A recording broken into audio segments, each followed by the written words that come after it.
Welcome to the show.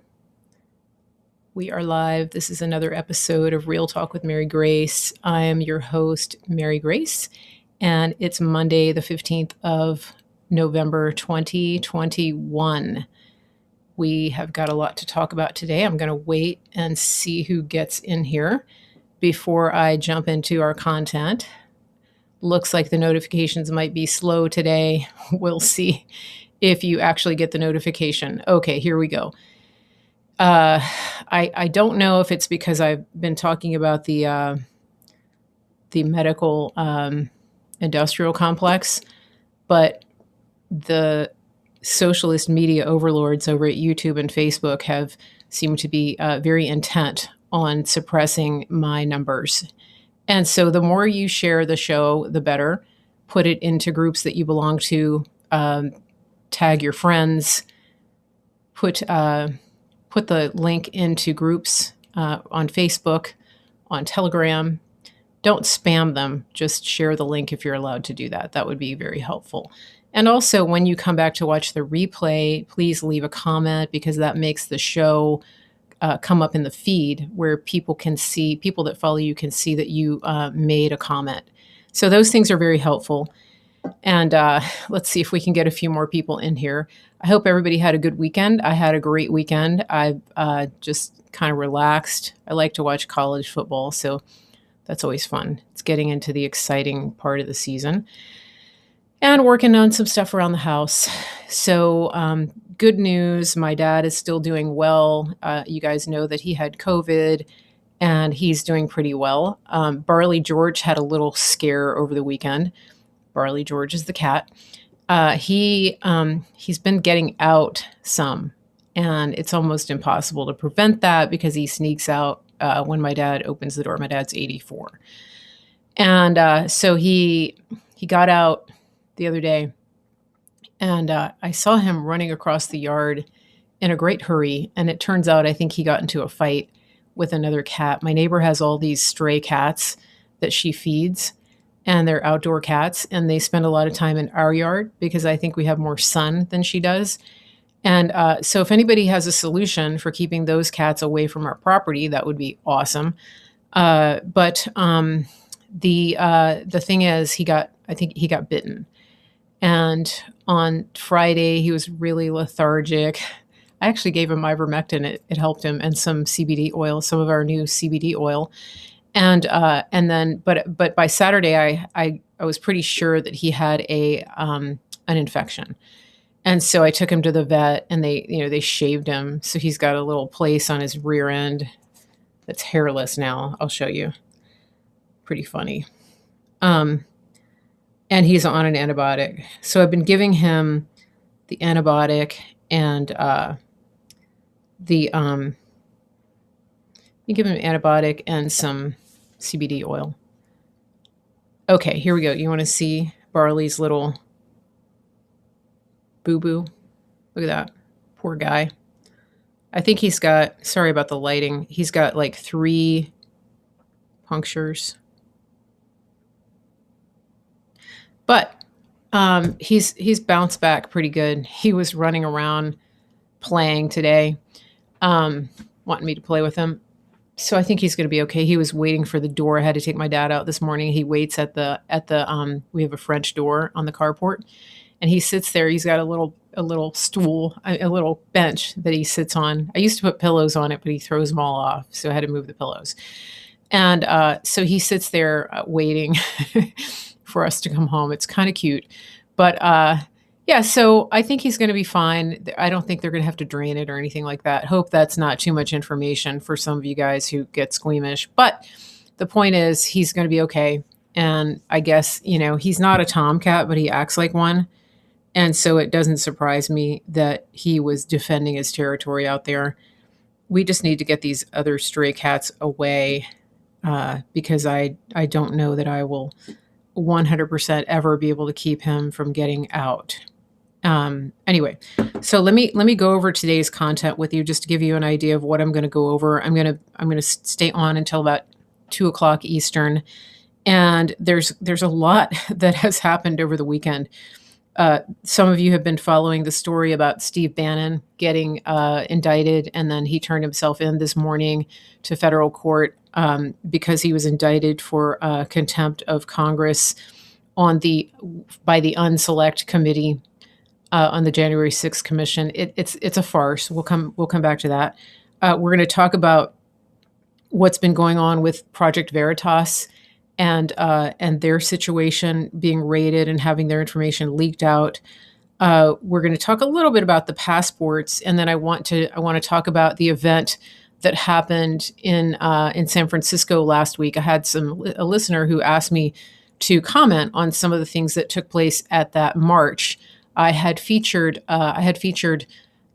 Lee Dundas, one of the coordinators on the show last week before they had the march. And I wanted to just comment on it. I was listening to some of the speeches and I wanted to weigh in.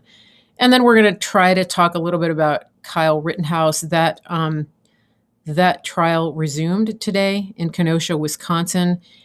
And I've been trying to follow on Twitter the updates with that. So we'll see what's happening with that. It's a lot of content. So we'll just see how far we get. How does that sound? Yeah, there's a lot of panic happening. The Trump DC. Okay. Yeah, somebody just commented on the Trump Hotel in DC. So, Delia, are you saying that it's up for sale or that it's being sold? Is there a deal being inked right now, or is it just that it's up for sale? My understanding was that the rights to the building were up for sale. It's a federally owned building, the post office building. And so the Trump organization never bought that building. They had the rights to run the business in there, and they spent money renovating and turning it into a hotel. And then it looks like the rights to it are up for sale. The article that I read actually said, I believe that this was announced last October. So this is not, I don't know why the news isn't just coming out right now. So they actually sold it. Okay.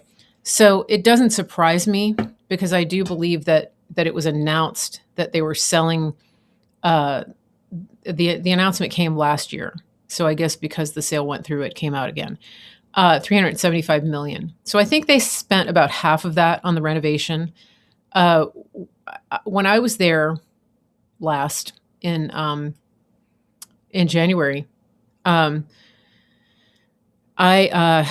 was interesting because they were being hammered so hard by the mayor. It was almost impossible even to enjoy yourself there. And I think, if the truth be told, the headquarters, the Trump war room has moved to Bedminster. That's my belief on that. I know that he does things at Mar-a-Lago as well during the season, but I think his base is now in Bedminster. It's a property that he owns. He can make the rules. He can do whatever he wants at it. It's a private club, and that makes a difference. So, for those of you who didn't get to go, it was a spectacular building. It's a beautiful hotel. I hope that somebody, with even remotely a shred of the kind of class and elegance that President Trump has, takes over that property and manages it well.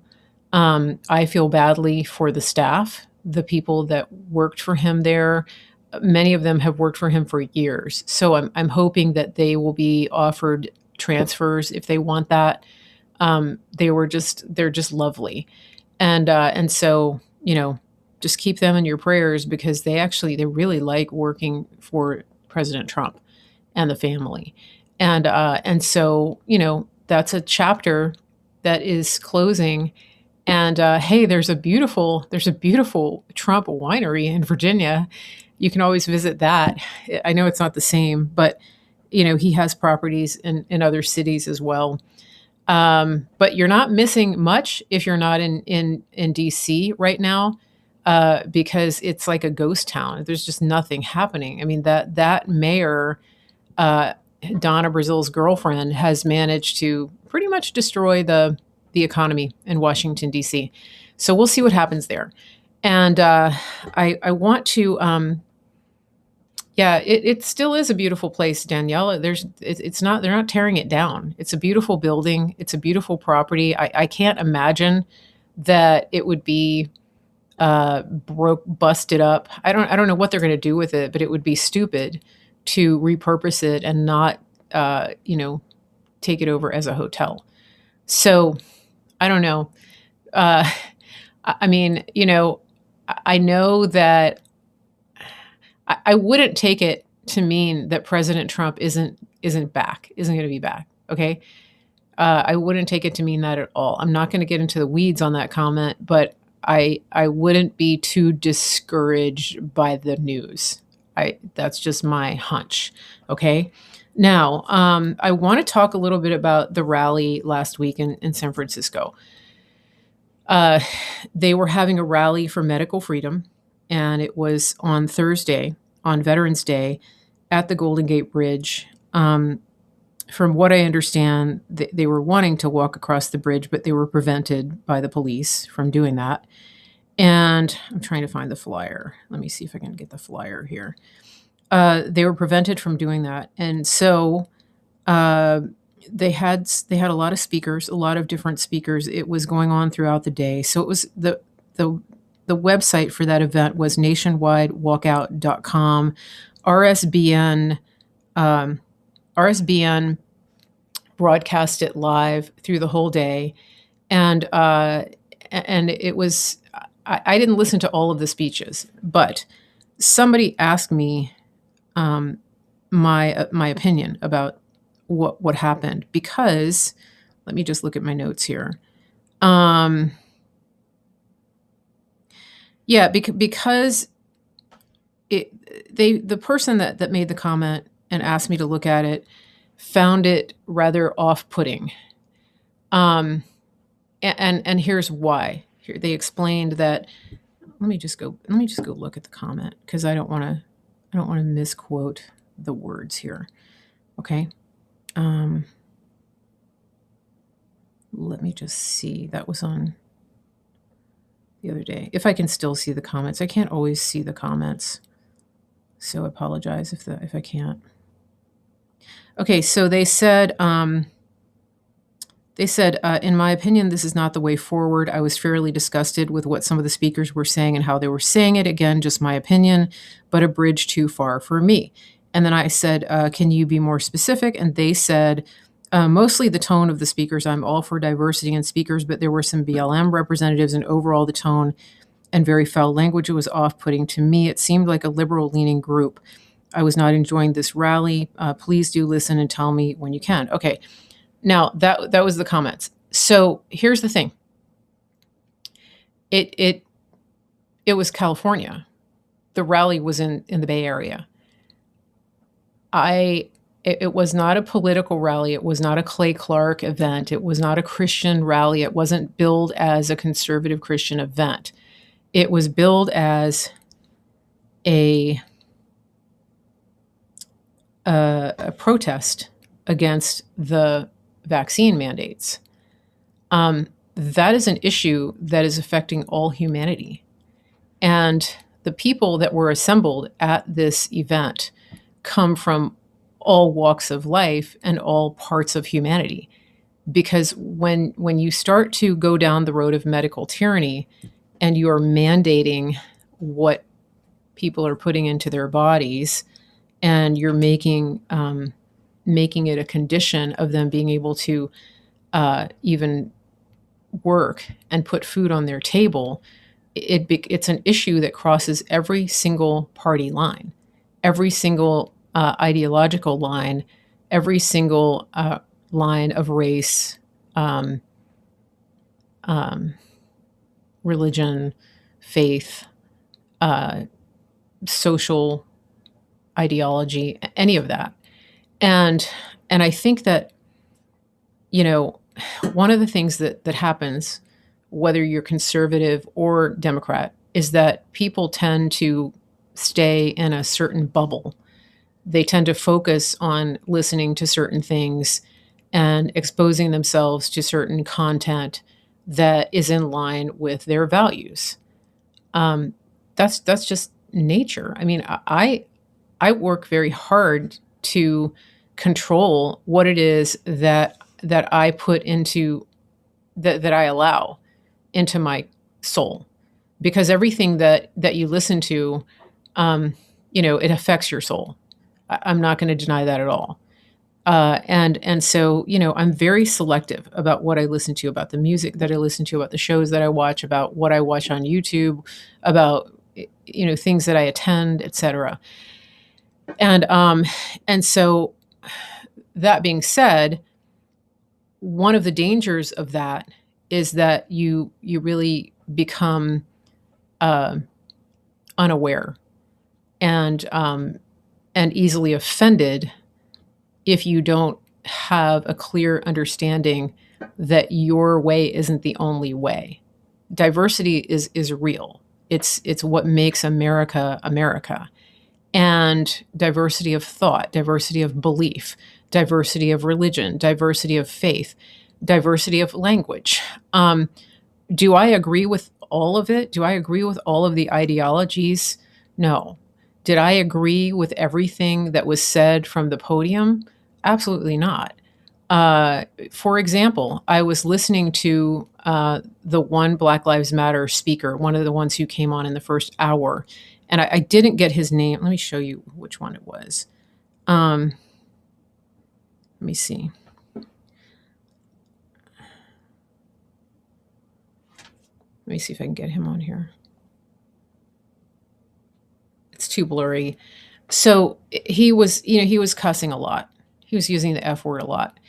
And here's the thing. He's coming from a very specific viewpoint and a very specific life experience, which is growing up Black, and having the experience of maybe being profiled, having people just assume certain things if you're a Black man walking into a store with a hoodie on at dark. I mean, let's be honest, guys. Everybody goes a certain place when they see something like that in certain parts of the world, in certain neighborhoods. Okay. And so, if we're honest and we put aside the fact that he was representing Black Lives Matter and that he said that he would actually resort to violence, those are things that I don't align with or agree with politically, ideologically. However, he had some salient points. Oh, one thing I will point out is that I actually talked to Ann Vandersteel about this because she was there. So when people in the crowd asked him to watch his language, he apologized, and then he was very careful from that point on.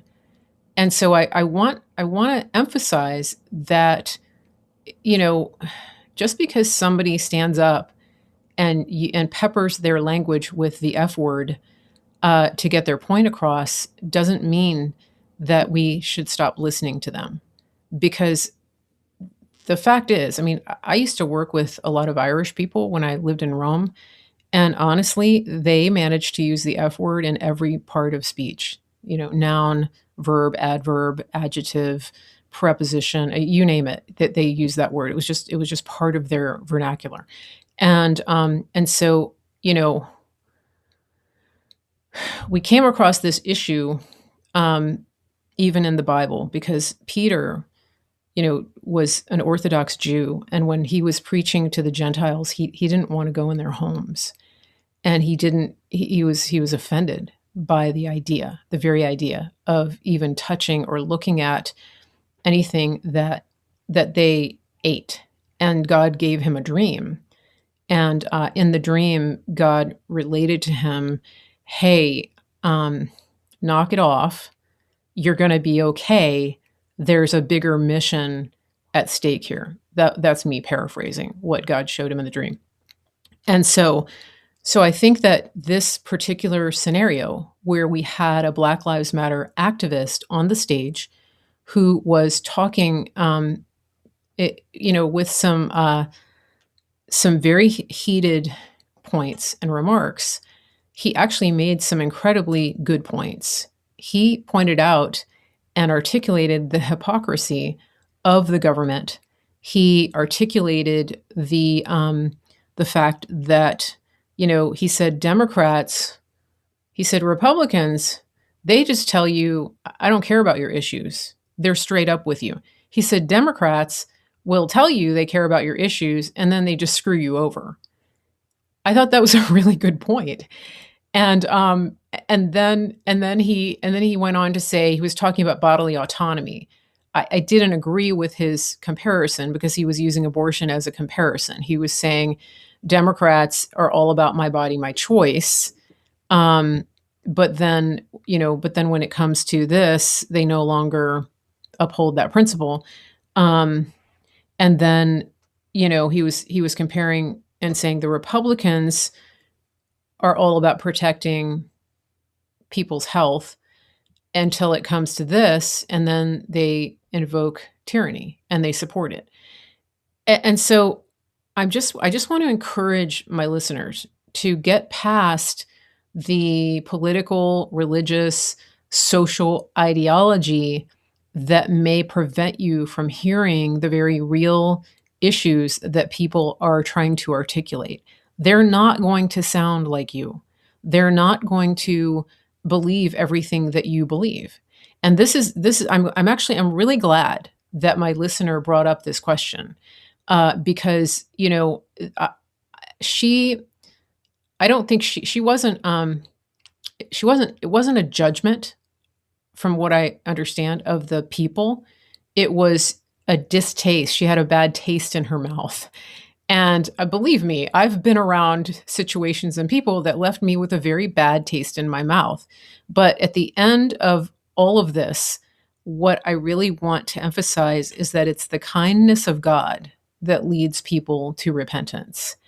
And so when we look at these situations, I want to encourage everybody to look at the whole picture there and to realize that, this is a person who is carrying around a lot of anger, a lot of justifiable anger about some things. Again, there are a lot of perceived angers. There are a lot of perceived offenses that come into the conversation. I get that. And that's the same with every ethnic group around the world. And I'm a woman. I could play the victimized woman card everywhere I go. But getting back to the bigger point here is that it's really important, if we're going to go forward and to make any progress with this, with saving our country from communism, that we eat the meat and spit out the bones and understand that the person across the aisle from me, the person across the street from me, isn't going to agree with me on everything. They're just not. They're not going to talk like I do. They're not going to think like I do. I'm a person, what I'm saying to you is that,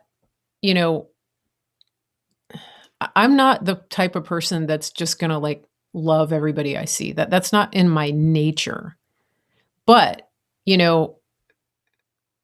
because of who lives in me, Jesus Christ living in me, God is love. And so therefore, if I take on his nature, then I am supposed to exude the very nature of love. Now, that doesn't mean that I agree with everybody. That doesn't mean that I allow somebody who has violent tendencies to lead me into violence. That doesn't mean that I condone and embrace a lifestyle that is, that has a foundation of foul language. That I don't have to morph into those people. That is not what we are called to do. We are called to be in this world, but not of the world. And so, that's just something that I wanted to put out there. And so if we're easily offended, the question is why? What is it that's causing you to be offended? Is it a religious spirit that is keeping you from going into the fight and fighting alongside people that you are not absolutely in agreement with on everything? Because the truth is, this is a war.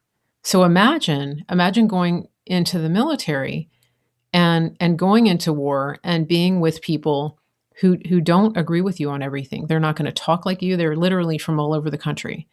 And so you're going to have people with different color skin. You're going to have people who eat different foods. You're going to have people who think differently, who talk differently, who use different language. They do certain things when they get mad. They do certain things when they get happy. Their idea of family is different from your idea of family. And I'm not talking about gender or anything like that. I'm just talking about just the differences that people bring into an equation.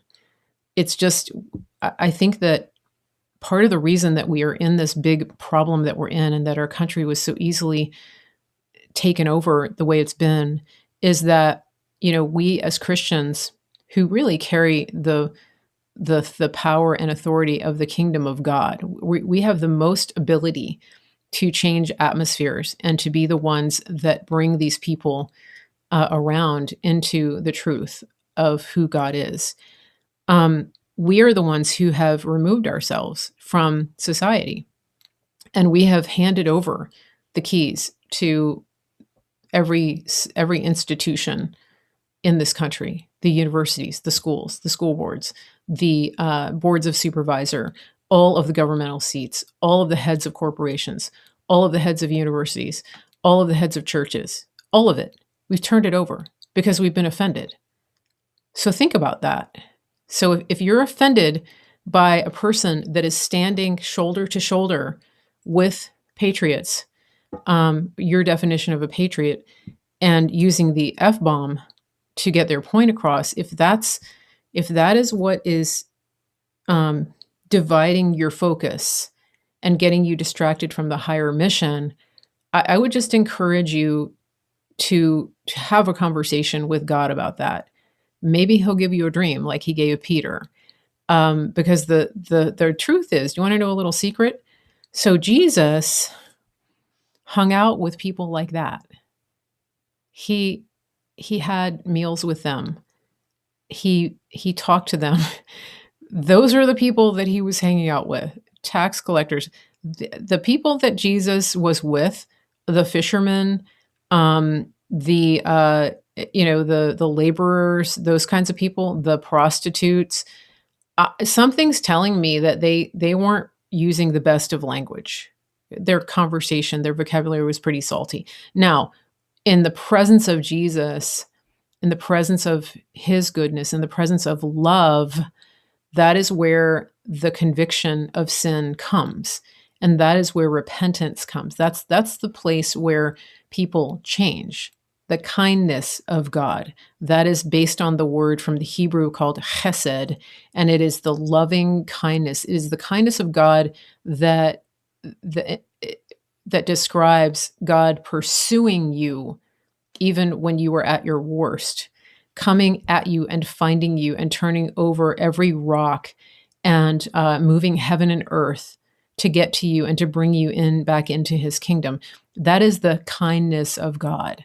And so if we are fruit bearers, if we are image bearers, then the fruit of the Spirit, the fruit of walking in the Spirit of God is love, joy, peace, patience, kindness, goodness, faithfulness, gentleness, self-control. Those are the things that we as believers are bringing into the equation, or should be.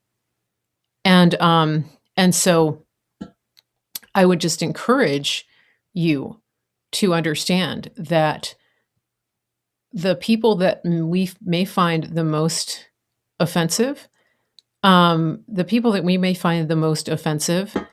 the ones that maybe we need to listen to a little bit more closely, to listen and hear in between the words that offend us and see what it is they really have to say. So if you go back and listen to the speeches that were given that day in San Francisco, I think you'll learn a lot.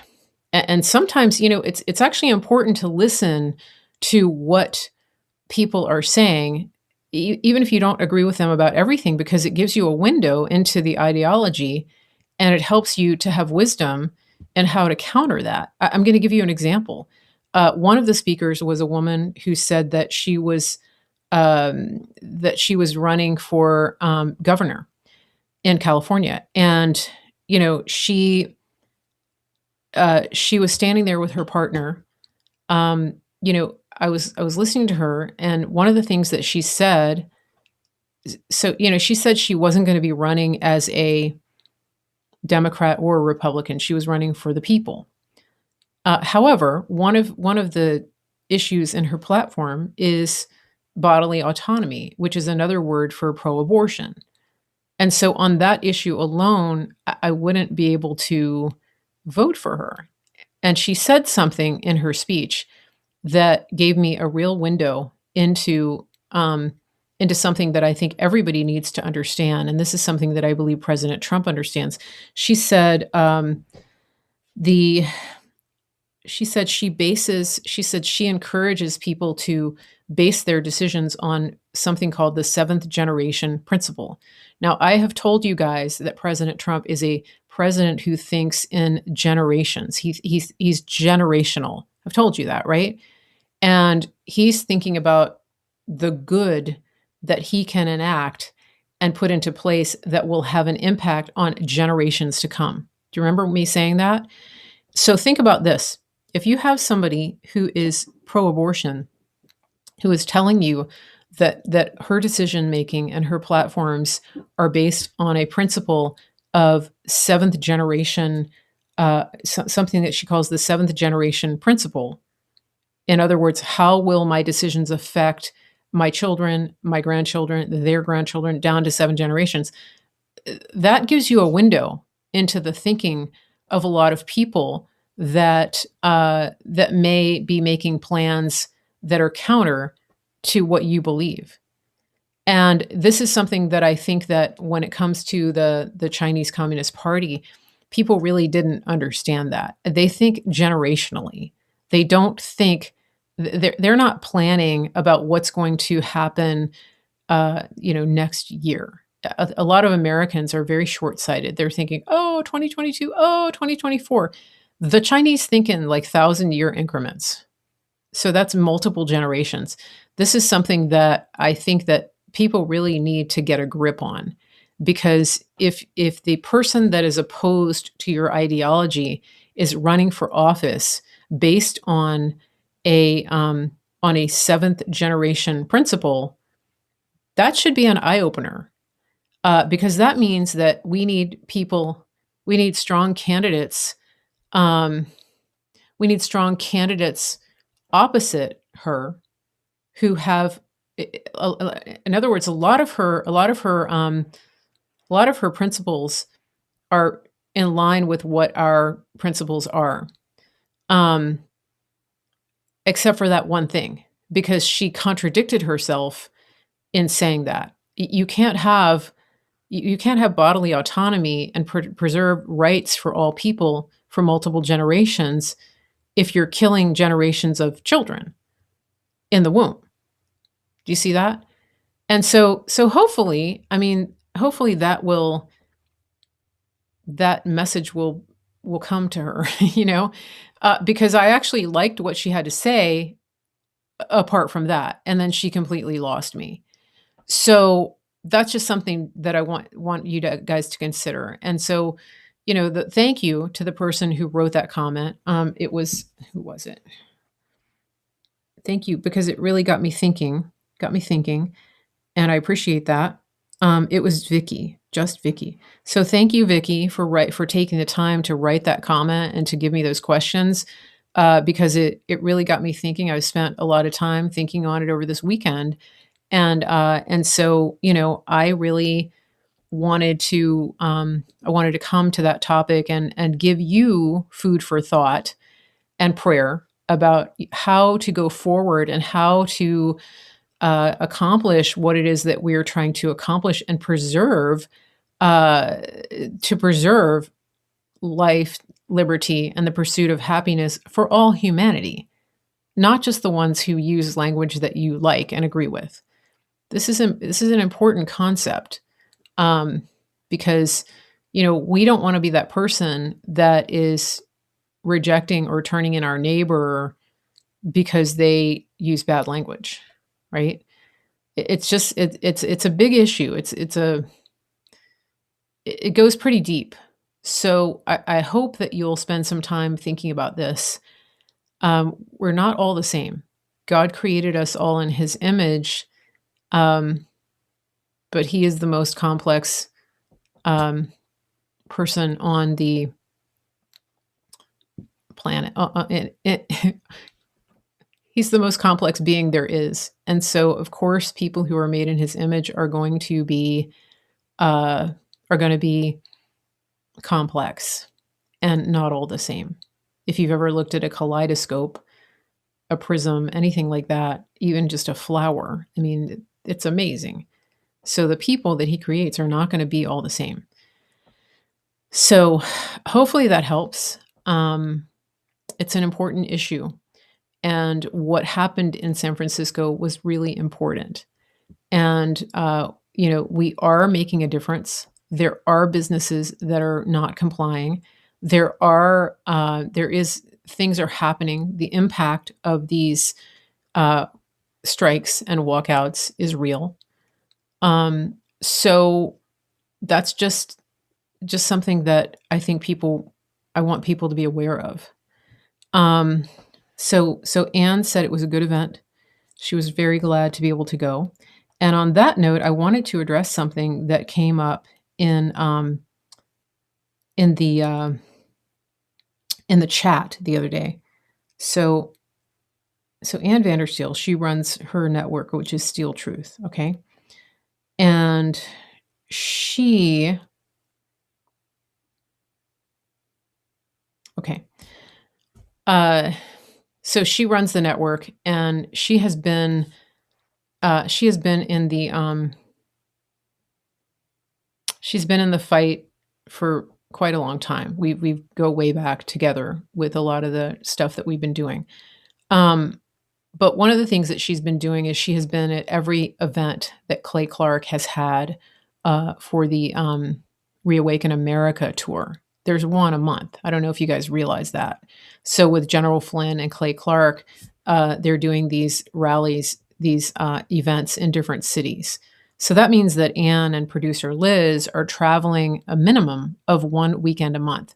And what you need to understand is that when they go for a weekend, they arrive in a city usually on a Wednesday, because the event often, the preliminary events are usually happening on Thursday.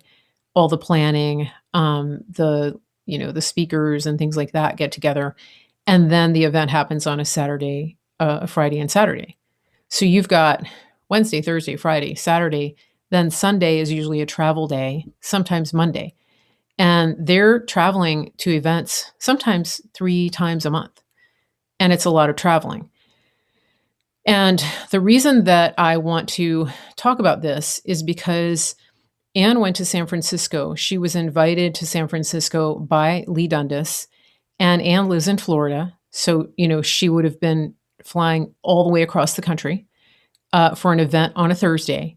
And then she should have actually been in San Antonio for the Clay Clark event on Wednesday or Thursday. However, she went to San Francisco.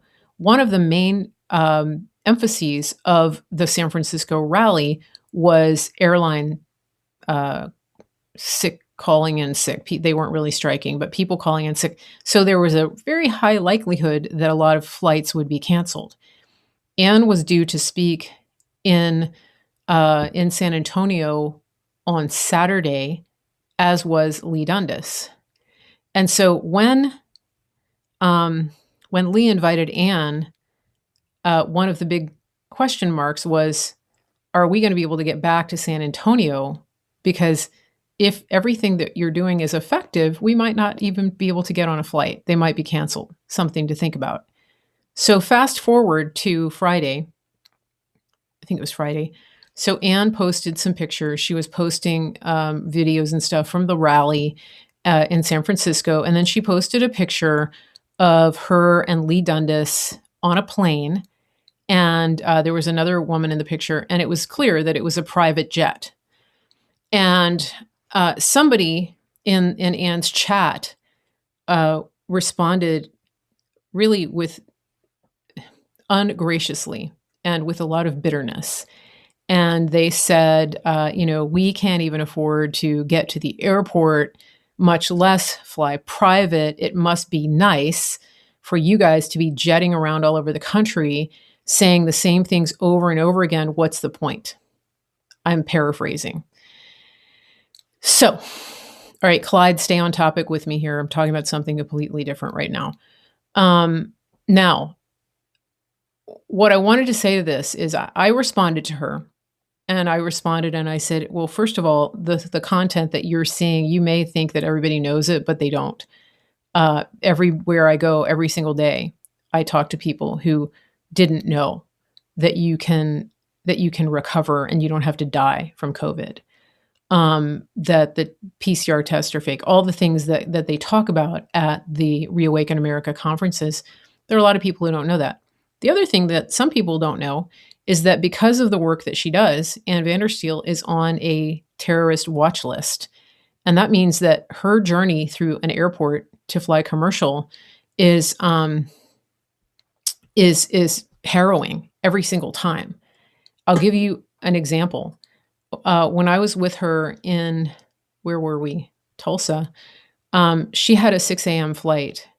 And in an airport that size, normally, if you check in online, you can get to the airport at like 5, especially, if you check in online.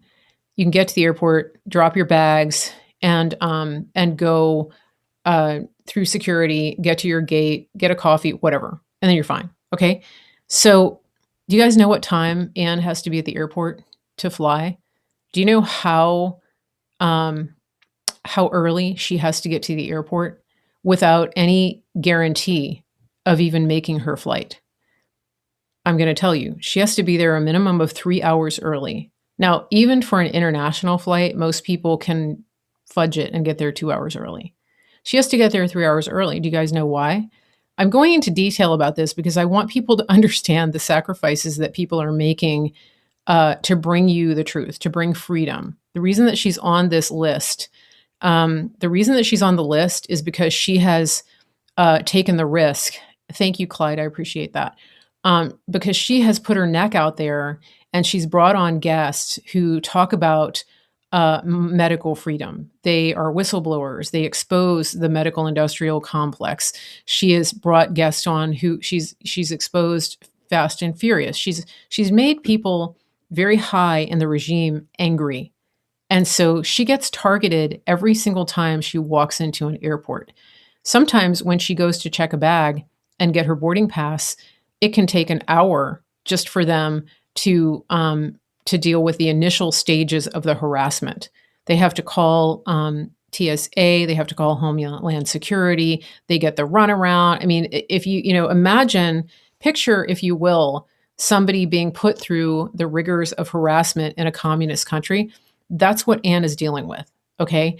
And so when she goes through security with her bags, more often than not, they will unpack every single item from her bag and pack it again, unpack it, pack it again. I mean, it's total and complete harassment. It's like something out of a Kafka novel. Just when you think you're ready to go to the next step and you got through the checkpoint, something else happens. A lot of times they'll swab her phone for explosives, and then they just randomly pick her to swab, and then they randomly find that it doesn't pass. And so they'll waste another hour just trying to get somebody in to look at the phone again. I'm not making this up.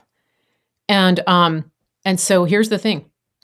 If you fly with Anne, you could also get harassed. And so, yesterday they were flying back from San Antonio, and producer Liz flew with her.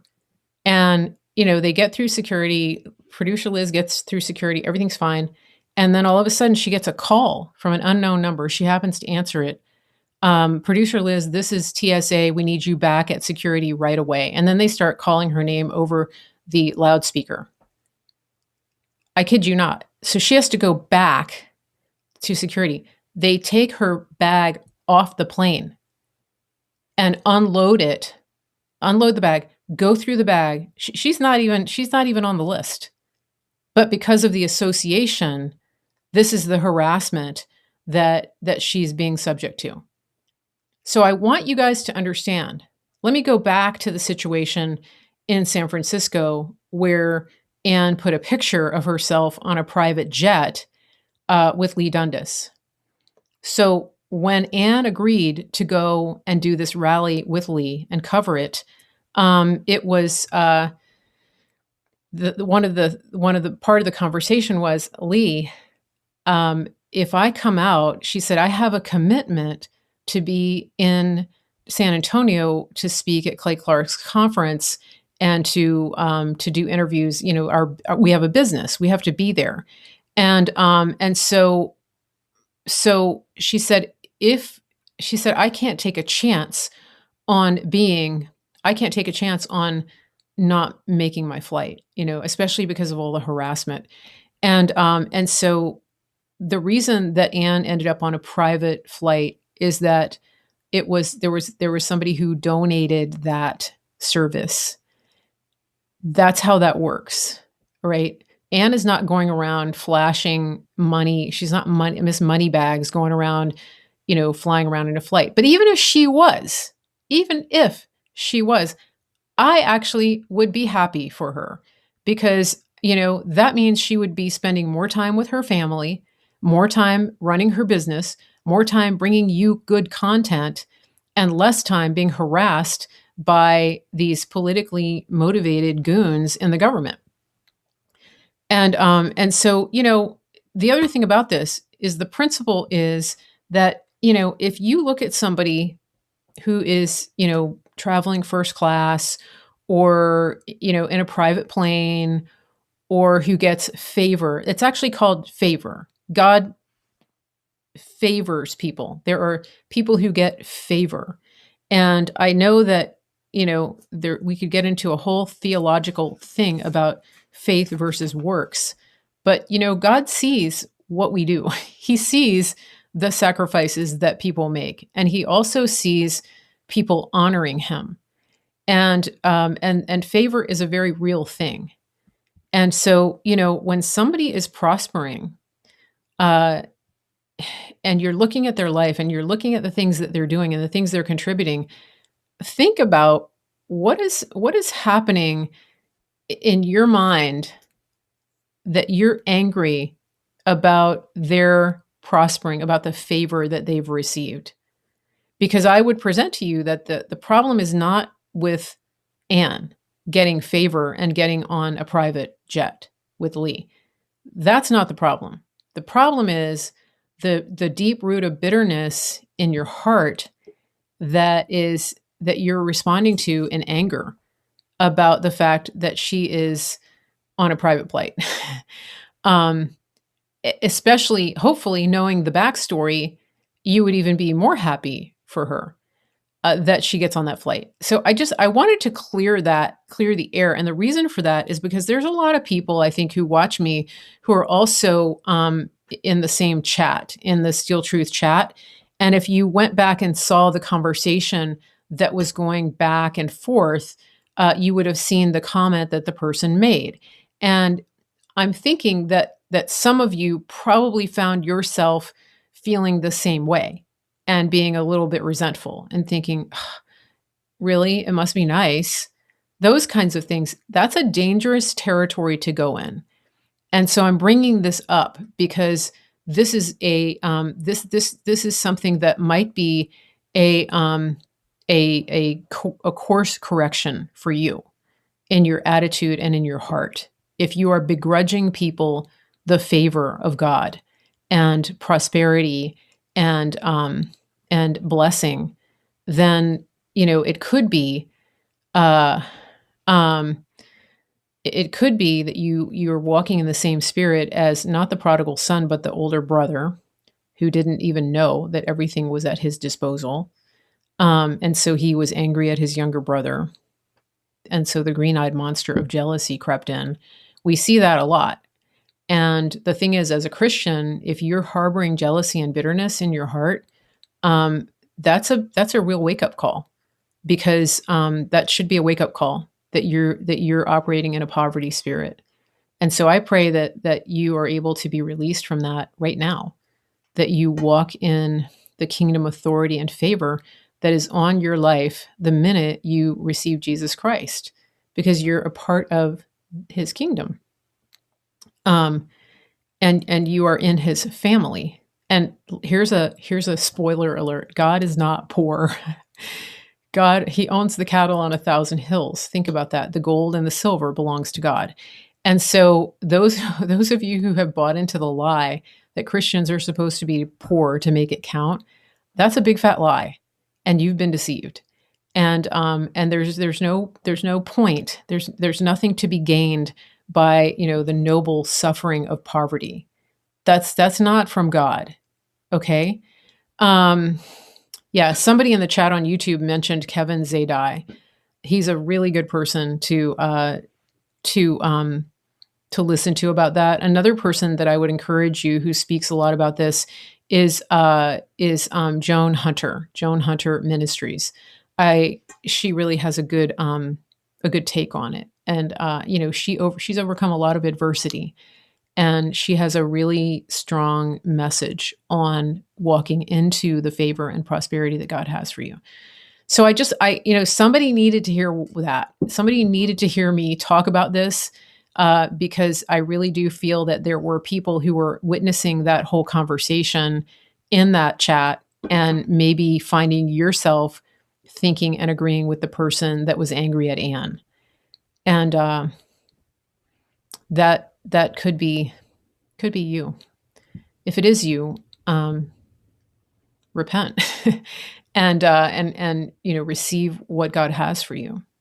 So that's my thinking about that. I may not get to my other topics today, surprise, surprise, but I will be back Wednesday at 1:00, and I will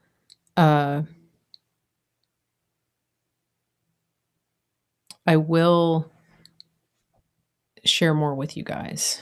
Yes, Kelly, it is a live from the pit of hell. Good to see you in the live stream, Kelly.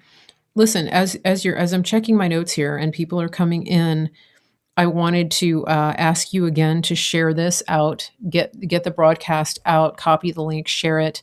Also, follow the channel. If you're on Facebook, you have to follow and like the page, not just the show.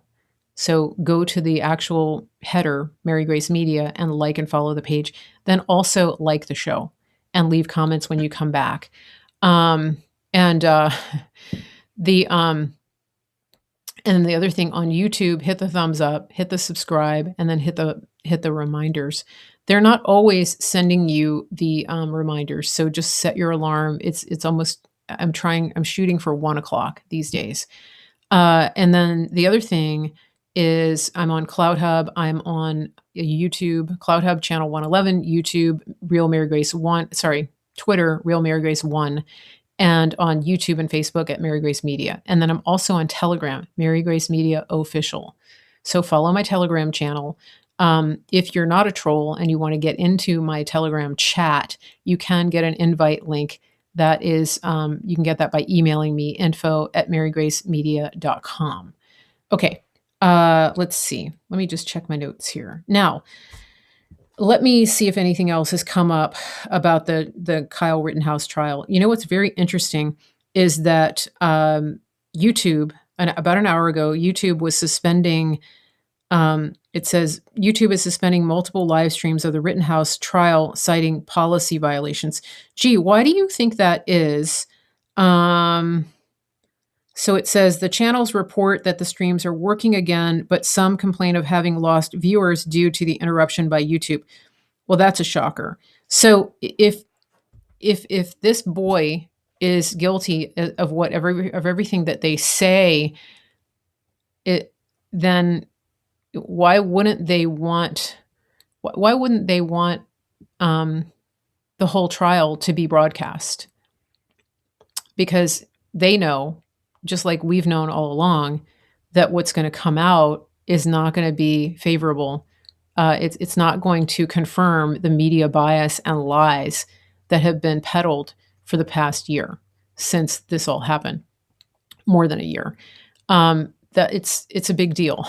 And here's the thing: they sent in, I think they have 500 National Guard in the city in preparation for riots that will happen when he's acquitted. Well, I don't think it takes a brain surgeon to figure out that had the governor brought in the National Guard last summer when Kenosha was being destroyed over the killing of a drug addict, Kyle Rittenhouse wouldn't have been out there putting out dumpster fires, and he wouldn't have had a need to defend himself against a pedophile, a murderer, a wife beater. I'm just saying, we wouldn't be talking about Kyle Rittenhouse because he would just be a boy going to school, maybe learning a trade, going to the range every now and then, and just living his life, going to see his grandma. Okay. Instead, he's been in jail, and he's been maligned and turned into a monster by the media. And the crazy thing is that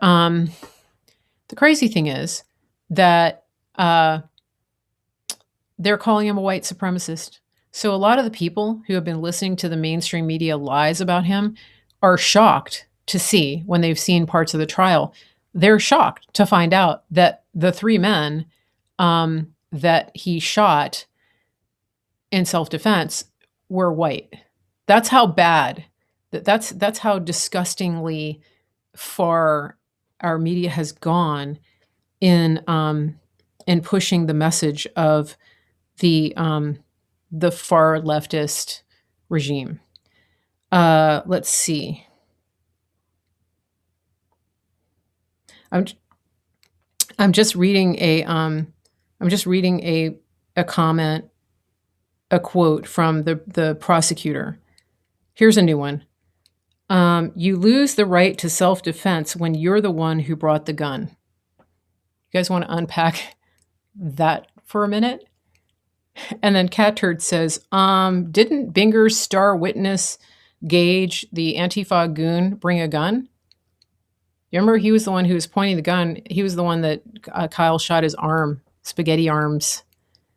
Oh, Delia, thank you for the correction about the riots in Kenosha. I got my riots mixed up. She said they were about the police shooting of rapist Jacob Blake in Kenosha. Okay, sorry about that. It was a carryover, though, from what happened earlier with George Floyd. It was another excuse. So let me go back to this.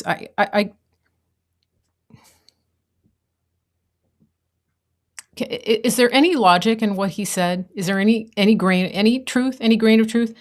You lose the right to self-defense when you're the one who brought the gun.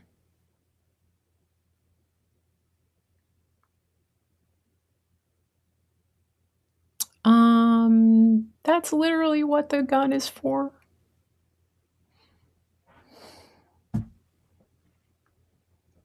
I mean, right to bear arms.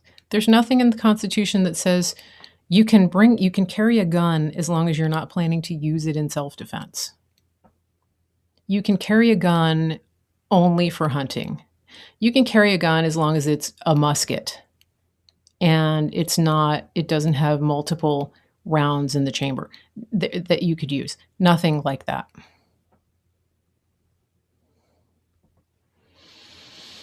Oh gosh. I think we're going to have a new phrase by the time this is all done. Don't be a binger. Anybody that's trying to attack you with circular logic, that's a binger. Because he's had some other bingers. And this is not the first one. But the thing is, he thinks that he gets away with these kinds of things, and the media gets away with these kinds of things because the people don't know the truth. The people are too uneducated and too lazy to bother picking up the Constitution and actually reading it and understanding it, um, and acting on what they know to be their rights. The people are subject to the lies and the tyranny because they don't actually know their rights. This is I had so many I tried to have conversations with business owners at the beginning of this of this um, slide into full-on tyranny when the governor of our state put in a mask mandate.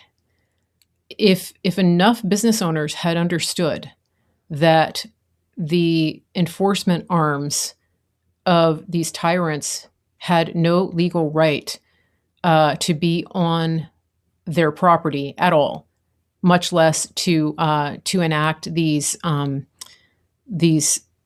edicts or to enforce them, it would have been over. If just enough businesses had said, no, we're not doing that. It's not a law. It hasn't been put in place by the legislature. You have no right here. Get off my property. That's it. Case closed. Because they had no right.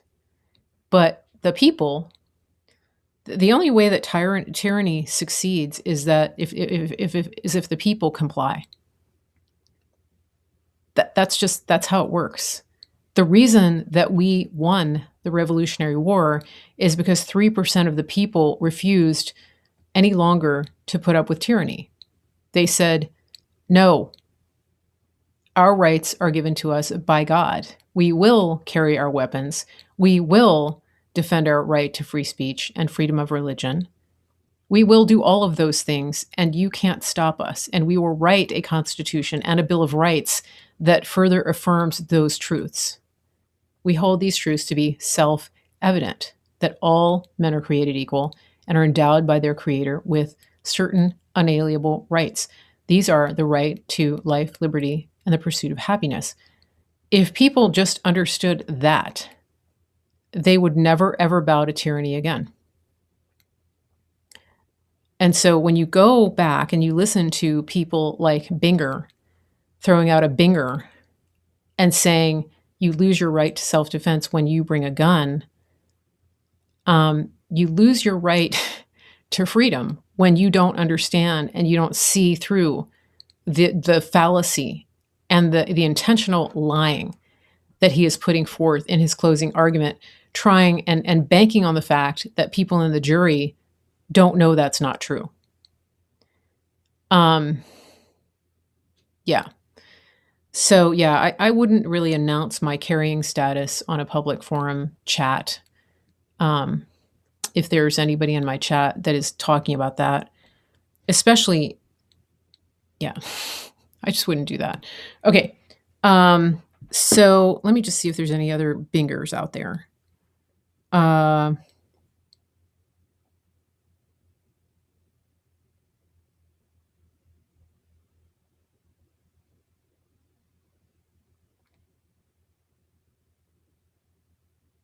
If you're not following Glenn Greenwald on Twitter, I recommend that you do. He's really got some he's got some good content. All right. So let me talk about Bannon for a minute. Steve Bannon was indicted and he turned himself in this morning. And when he was walking and turning himself in, he was filming it, and he pointed out something that people need to remember.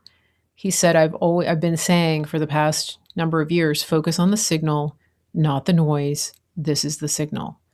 And I want people to really take that to heart, because what they're doing to Steve Bannon and what they're doing with this ridiculous, bogus January 6th commission with the Unselect Committee, it's all a big noise. They are trying to get you to look over here and not over here at the things that are happening with Durham and with the RussiaGate investigation. So just keep that in mind. Bannon is smart enough to know what they're doing, and he knows, and we know that uh, that he's probably, I think he's the first person in modern history ever to be indicted on contempt charges, because the truth is, so Comey was referred for contempt. They didn't go through with it. Oh, I got it mixed up. Thank you, Millie. He said this is the noise, not the signal. Got it reversed. Okay. So what's happening with Bannon, just to be clear, is the noise, that whole situation. The signal, he's talking about a radio dial. When you get on the signal, when you're trying to get a radio signal, there's static on both sides. And so you're trying to dial in and get the signal, and you're trying to filter out the noise. The noise is what the leftist extremists want you to focus on. So this is what Tom Fitton tweeted out. He said, Comey referred for prosecution, declined. McCabe referred for prosecution, denied, declined. Hillary email crimes, nothing. 14 FBI officials, agents leaked classified sensitive materials, nothing. But Flynn, Stone, Trump, Bannon, all abused. The DOJ double standards are a rule of law crisis. Absolutely. But here's the thing. So the thing about Bannon is that when they go through discovery, okay, he's going to be asking for his own set of documents. And that is that he's going to want all of the communication between Pelosi and the FBI, Pelosi and anybody, really. He's going to want all of her communication, because he knows, and everybody knows, that it was an inside job, and that it was all just it was all a setup. So, I mean, I would just say to these people dragging Steve Bannon into this, that it is, I would just say, be careful what you wish for, because you're going to get it in spades. Because if there's anybody who knows how to fight in that arena, in the swamp, I mean, he's literally in the swamp. I mean, I would venture to say that Bannon is a little swampy himself. I know some of you aren't going to like me for that, but sometimes to survive in that environment and actually to fight and to keep them from drowning you actually have to take on some swamp characteristics. So I'm just going to say, yeah, good luck, guys, because I don't think I would have gotten, I think that was dumb. I think that was a binger. You guys just pulled a binger. So, yeah. I don't know what to say. I mean, it was kind of dumb. It was dumb. Let's just agree. It was dumb. Okay. Now I'm going to sign off here because I've already gone over time. I'm Mary Grace. This is Mary Grace Media, Real Talk with Mary Grace. I'm going to be back on, I am going to be back on Wednesday at 1 p.m. Eastern. Remember to email me if you want information about our, about superfoods. If you want a voucher to save over $100 off retail for our superfoods, that's info@marygracemedia.com. I made a little announcement last week about our CBD oil that we're launching. I haven't done an official launch yet, but you can get a link to order that. I'm absolutely loving this new brand of CBD that I have. It's not just oils, it's a lot of stuff. So write to me, info@marygracemedia.com. And I'm glad you made the show today, Kelly. Very glad. All right. I will see you guys Wednesday. Don't forget to turn on your notifications, and please, for the love of God, share out the show so that we can get back to some reasonable numbers. And then Thursday, I actually have a special guest coming on the show, and we're going to push back the time on Thursday to 3:00. So you're not going to want to miss this. 3:00 Eastern on Thursday, we're going to have a live show with a special guest. And I hope that you will all be here for that.